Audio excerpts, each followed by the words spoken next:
आणि आता 10च्या 25 मोठ्या बातम्या आपण बघूया। निलेश लंकेंच्या हाती तुतारी चिन्ह आमचं ठरलंय म्हणत लंकेंनी सोशल मीडियावर पोस्ट केली आहे। तुतारी नगर दक्षिणच्या स्वाभिमानाची निलेश लंकेंची पोस्ट। बीडमधून पंकजा मुंडेंच्या विरोधात शरद पवार गटाकडून बजरंग सोनवणे निवडणुकीच्या रिंगणात उतरण्याची शक्यता।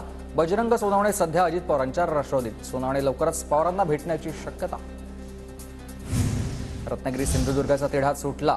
रत्नागिरी सिंधुदुर्गच्या जागेवर महायुतीचाच उमेदवार असेल देवेंद्र फडणवीसांचा दावा, मात्र जागा भाजपला की शिवसेनेला, सस्पेन्स कायम।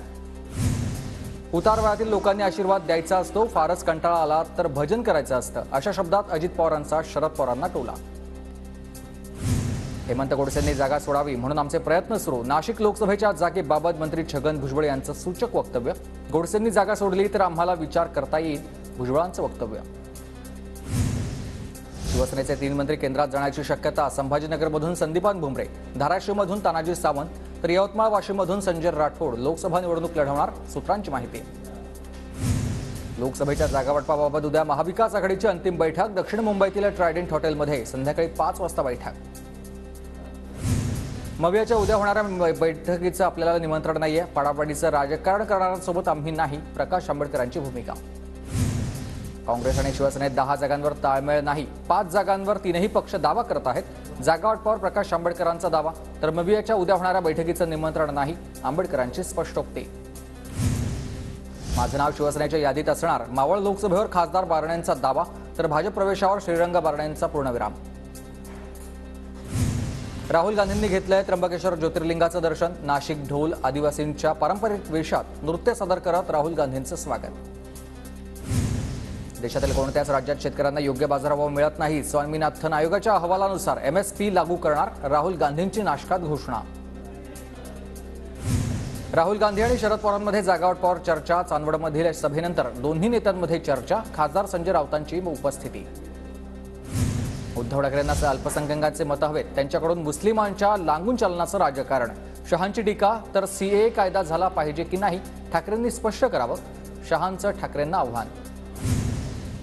गद्दारी करून भाडोत्री पक्षानं आमचं सरकार पाडलं, उद्धव ठाकरेंची भाजपवर टीका, तर अटलजींचा पक्ष खरा होता, आता भाडोत्री जनता पक्ष, ठाकरेंचं वक्तव्य। 2 नव्या निवडणूक आयुक्तांची नियुक्ती। सुखबीर सिंधू आणि ज्ञानेश कुमार नवे निवडणूक आयुक्त आहेत। निवड समितीचे सदस्य अधीर रंजन चौधरी यांची माहिती। संपूर्ण देशात यापुढे एकाच वेळी निवडणुका होण्याची शक्यता। एक देश एक निवडणूक घेण्याबाबतचा अहवाल राष्ट्रपतींना सुपूर्द, निर्णयाला राजकीय पक्षांची संमती, सूत्रांची माहिती। नागपुरात उद्या राष्ट्रीय स्वयंसेवक संघाची अखिल भारतीय प्रतिनिधी सभा। JP नड्डांसह देशभरातील 1529 प्रतिनिधी येणार। सहकार्यवाहकपदी होसबळे यांच्या फेरनिवडीची शक्यता। काँग्रेसची भारत जोडो न्याय यात्रा 16 आणि 17 मार्चला मुंबईत। काँग्रेस शिष्टमंडळानं मुंबई पोलीस आयुक्तांची घेतली भेट। पोलिसांसोबत यात्रेच्या नियोजनाबाबत चर्चा। राजकीय पक्षांना मिळालेल्या निधीची माहिती निवडणूक आयोगाकडून प्रसिद्ध। संकेतस्थळावर निवडणूक रोख्यांची माहिती प्रसिद्ध। सुप्रीम कोर्टाच्या आदेशानंतर SBIनं दिली होती माहिती। दापोलीतील वादग्रस्त साई रिसॉर्ट 4 आठवड्यात पाडण्याचे हायकोर्टाचे आदेश। सुनावणी दरम्यान साई रिसॉर्ट अनधिकृत असल्याचं सिद्ध। रणजी ट्रॉफीच्या अंतिम सामन्यात मुंबईचा ऐतिहासिक विजय। अजिंक्य रहाणेच्या नेतृत्वात विदर्भावर 169 धावांनी मात। मुंबईच्या संघाला BCCI कडून आणि MCA कडून प्रत्येकी 5 कोटींचं बक्षीस जाहीर। भक्तांना आता घरबसल्या प्रभू रामाचं दर्शन घेता येणार। राम मंदिरातील आरतीचं दूरदर्शन करणार थेट प्रक्षेपण।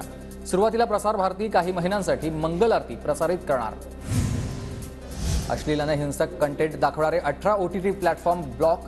मोदी सरकारची मोठी कारवाई। अश्लील आणि हिंसक कंटेंट दाखवणाऱ्या OTT प्लॅटफॉर्मच्या 19 वेबसाईट्स, 10 ॲप्स आणि 57 सोशल मीडिया हँडल्सना ब्लॉक करण्यात आलं आहे।